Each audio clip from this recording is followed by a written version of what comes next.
Hi, welcome to Kaling-Tech Lesson 27. In this lesson, we're going to deal with Blackhole services that some ISPs offer. Okay, in fact, most ISPs should offer this.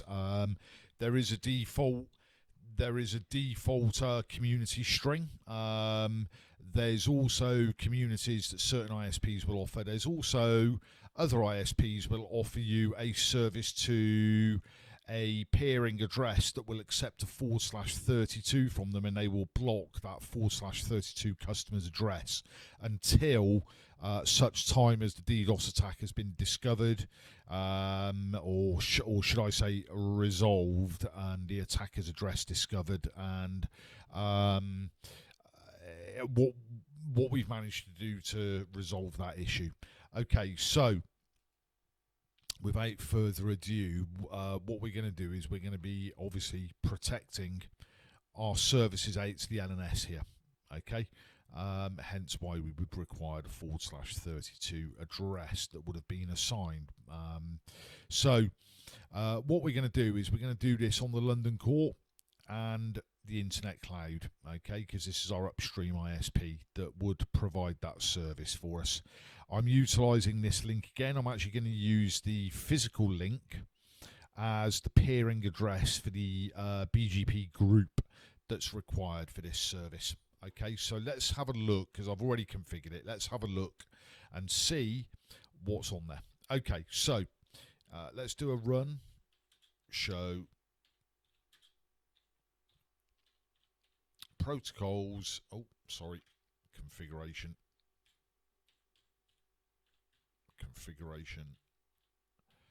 protocols, BGP, and we'll do a quick display set. Okay, so what have we got? Well, here I've configured it up, and you'll notice there's not really anything different than any of the others, to be honest, with the other external peer that we configured. If you've noticed, we can use the same authentication keychain. That's one of the bonuses of having a key chain, is we can just use the same one again if we want to use the same passwords, obviously. Peer AS the same. This time, though, as I said, we're using the physical interfaces rather than the loopbacks, because it has to be a different service. Because obviously, as I said before, from an aggregated perspective, an upstream ISP will not accept anything greater than a /24. In other words, a 25, 26, 27, and so on and so on. It has to be 24 or under, 24, 23, 22, 21. Hence the reason for this separate peering address that an upstream ISP will specifically place there for this Blackhole service. So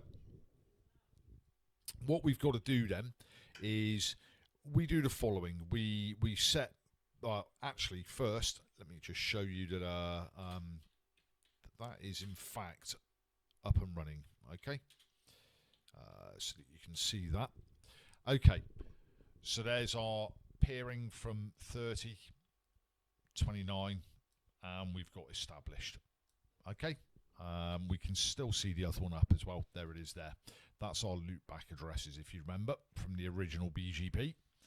Okay, so let's do a set. So we have to do policies, because we need to populate this new group with this policy. Okay, so we're going to do policy options, policy statement.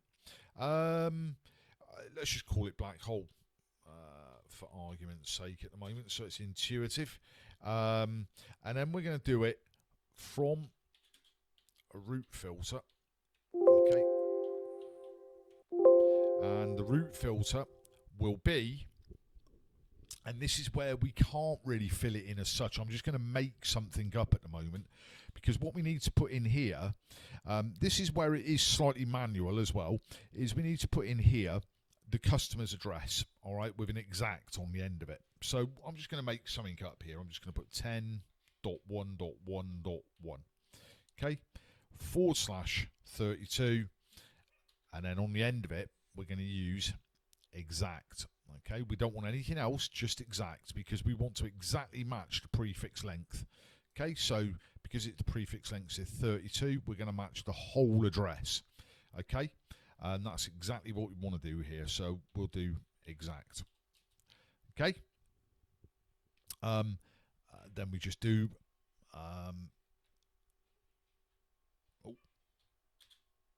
and accept. And that is it for the policy. It's quite a straightforward policy, okay?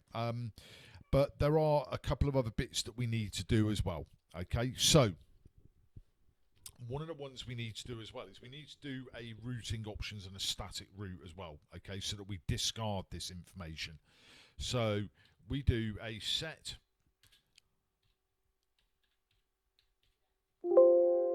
routing options static route, okay, and then we have to have the customer's address again. So we're going to do 10.1.1.1/32, and we're going to do a discard. So there's a silent response, okay, or no response, should I say? It's just silent. Okay, so let's pop that in there. And then what we need to do is we need to obviously export that because we're exporting out. So let's do protocols, BGP, group, Blackhole, export. And all we're going to do is we're going to export our Blackhole. And we're going to commit that. And that, believe it or not, is it for a Blackhole service where we can then control how we receive information from the ISP, and we can filter that into that queue that we created that was only 5K.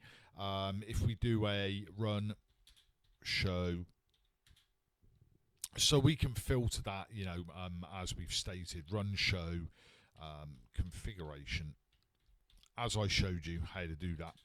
Run show configuration class of service.